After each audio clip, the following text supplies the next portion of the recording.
بسم اللہ الرحمن الرحیم۔ آج کا واقعہ جو ہم بیان کر رہے ہیں، یہ واقعہ حضرت عیسیٰ علیہ السلام کے آسمان پر اٹھا لیے جانے کے قریباً 250 سال بعد کا ہے۔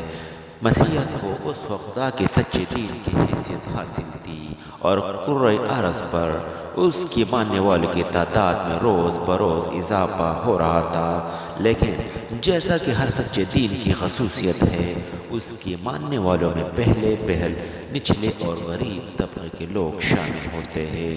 حکمرانوں تک یہ روشنی بعد میں پہنچتی ہے، لہٰذا اس وقت بھی غربا اور کمزور لوگ اللہ کی دین کی طرف راغب ہو رہے تھے، جبکہ ان کی حاکم ابھی تک جہالت کے اندھیروں میں بھٹک رہے تھے۔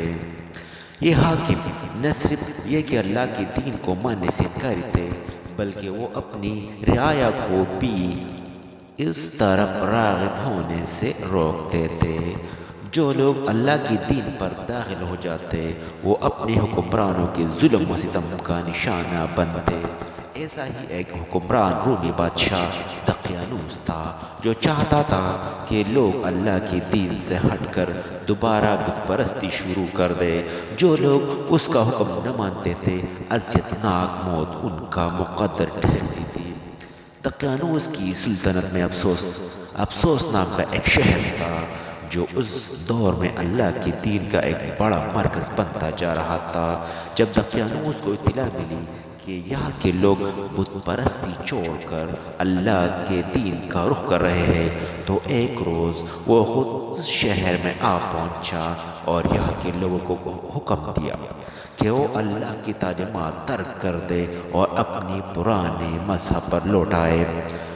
کمزور ایمان والے اس کی دھمکیوں سے گھبرا کر دوبارہ بت پرستی پر واپس آ گئے۔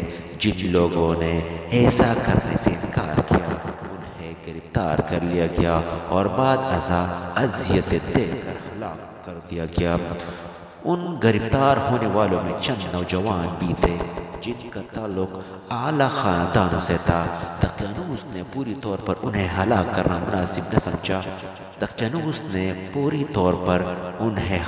کرنا مناسب نہ سمجھا اور ان سے کہا کہ وہ اپنے اجداد کی دین پر واپس آ جائے۔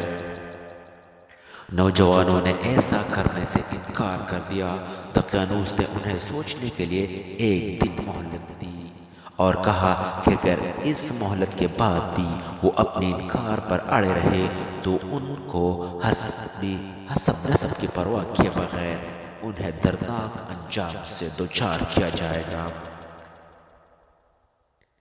روایات میں ان نوجوانوں کی تعداد کہیں 7، کہیں 5 اور کہیں 3 بیان کی گئی ہے۔ جب یہ نوجوان دقیانوس کے دربار سے نکلے تو انہوں نے آپس میں مشورہ کیا کہ اب انہیں کیا کرنا چاہیے۔ طویل صلاح مشورے کے بعد یہ طے پایا کہ وہ شہر سے نکل جائے اور کسی غار میں پناہ لے لے۔ جب دقیانوس یہاں سے واپس چلا جائے گا تو وہ بھی واپس آ جائیں گے۔ یہ سوچ کر وہ شہر سے باہر جانے والے راستے پر چل پڑے۔ راستے میں انہیں ایک صاحب ایمان چوراہا ملا۔ جب اس نے سنا کہ یہ لوگ دقیانوس کے ظلم سے بچنے کے لیے کسی غار میں پناہ لینے کا ارادہ رکھتے ہیں تو وہ بھی ان کے ساتھ ہو لیا۔ چوراہے کے ساتھ اس کا وفادار کتا بھی تھا۔ بعض روایت میں اس کتے کا نام قطمیر بتایا گیا ہے۔ شہر سے باہر کی پہاڑوں میں وسیع و عریض غار موجود تھے۔ نوجوانوں نے کتے سمیت ان میں سے ایک غار میں پناہ حاصل کر لی۔ یہاں پہنچ کر دل کو سکون ہوا تو وہ عبادت الہی میں مشغول ہو گئے۔ اس حالت میں اللہ کا حکم ہوا اور انہیں نیند آ گئی۔ سارے نوجوان غار میں ادھر ادھر لیٹ کر سو گئے اور ان کا کتا غار کے دہانے پر یوں دراز ہو گیا کہ اس کا منہ غار کے دہانے کی طرف تھا۔ پہلے نظر میں یوں معلوم ہوتا تھا جیسے وہ غار کی رکھوالی کر رہا ہو۔ اگلے روز دقیانوس نے پھر دربار لگایا اور نوجوانوں کو طلب کیا۔ پتہ چلا کہ وہ شہر سے غائب ہے۔ اس پر اس نے نوجوانوں کے گھر والوں کو بلا کر ان کی بابت پوچھا۔ ان لوگوں نے کہا کہ وہ اپنے بچوں کے بارے میں نہیں جانتے کہ وہ کہاں گئے ہیں۔ دقیانوس نے انہیں تلاش کرنے کی کوشش کی مگر ناکام رہا۔ اللہ کے اس حکم سے وہ نوجوان اس غار میں سوئے رہے۔ دن گزرتے گئے، سال بر بعد دقیانوس ایک جنگ میں مارا گیا۔ اللہ کی دین کی مقبولیت میں روز بروز اضافہ ہو رہا تھا اور لوگ بت پرستی چھوڑ کر اس طرف آ رہے تھے۔ پھر ایک زمانہ وہ آیا کہ پورا کا پورا علاقہ بت پرستوں سے پاک ہو گیا۔ غار والے سوئے رہے اور اسی حالت میں 300 سال گزر گئے۔ کسی نے ان کی نیند میں خلل انداز ہونے کی کوشش نہ کی۔ اگر کوئی بولا بھٹکا اس غار کی طرف آ بھی نکلتا تھا تو غار کے دہانے پر کتے کو رکھوالی کرتا دیکھ کر اندر داخل ہونے کی کوشش نہ کرتا تھا۔ لوگ انہیں بھول چکے تھے اور دقیانوس کا ظلم و ستم بھی ماضی کی تلخ یادوں کا حصہ بن چکا تھا۔ اب وقت آ گیا تھا کہ اللہ تعالیٰ کے اس معجزے کو دنیا والوں کے سامنے ظاہر کر دیا جائے۔ چنانچہ اللہ کے حکم کے مطابق ایک روز غار والوں کی آنکھ کھل گئی۔ انہیں اٹھنے پر ان کی کیفیت ویسے ہی تھی جیسے کہ رات بھر یا دن بھر سو کر اٹھنے والوں کی ہوتی ہے، اور وہ اپنے دل میں یہی خیال کر رہے تھے کہ انہوں نے ایک رات سو کر گزاری ہے۔ اٹھنے کے بعد انہوں نے آپس میں بات چیت کر کے فیصلہ کیا کہ ان میں سے ایک چھپتا چھپاتا شہر میں جائے اور کھانے پینے کا کچھ سامان خرید لائے، کیونکہ معلوم نہیں انہیں ابھی اور کتنے روز اس غار میں رہنا پڑے۔ وہ اس بات سے بے خبر تھے کہ باہر کی دنیا بالکل بدل چکی ہے۔ منصوبے کے مطابق ان میں سے ایک نوجوان شہر میں آیا تو اس نے دیکھا کہ شہر بالکل بدل چکا ہے۔ اب یہاں کی دیواروں پر حضرت عیسیٰ علیہ السلام کے اقوال اور تعلیمات لکھ کے نظر آ رہے ہیں۔ وہ بہت حیران ہوا۔ اسے لگا جیسے وہ راستہ بھول کر کسی اور شہر میں آ گیا ہے۔ اس نے پاس سے گزرتے ایک شخص سے شہر کا نام پوچھا تو پتہ چلا کہ یہ اس کا اپنا ہی شہر ہی ہے۔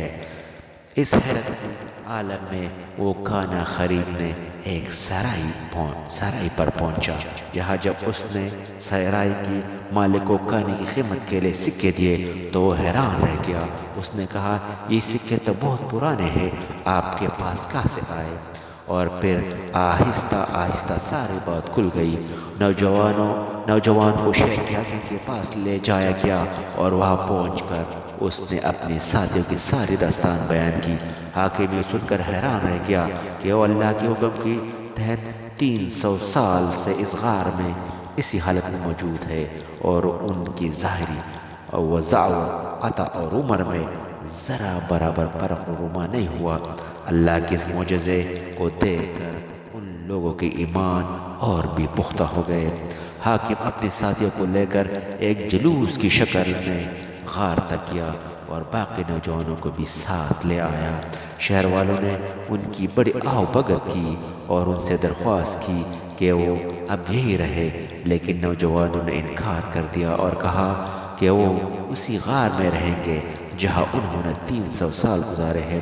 لہٰذا وہ پھر سے غار میں چلے گئے اور انہوں نے اپنی بقی عمر یہی بسر کی۔ ان کے وفات کے بعد لوگوں نے ان کی یاد میں یہاں ایک عبادت گاہ تعمیر کر دی۔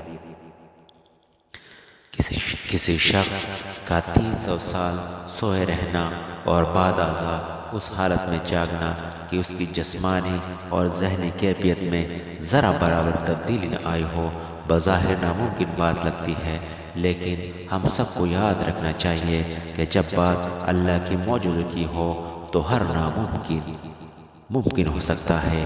غار والوں کے قصے میں یہی سبق پوشیدہ ہے کہ جب کوئی اللہ کی ذات اور صفات پر کامل ایمان لے آتا ہے تو اللہ اس کے لیے ناممکن کو بھی ممکن بنا دیتا ہے۔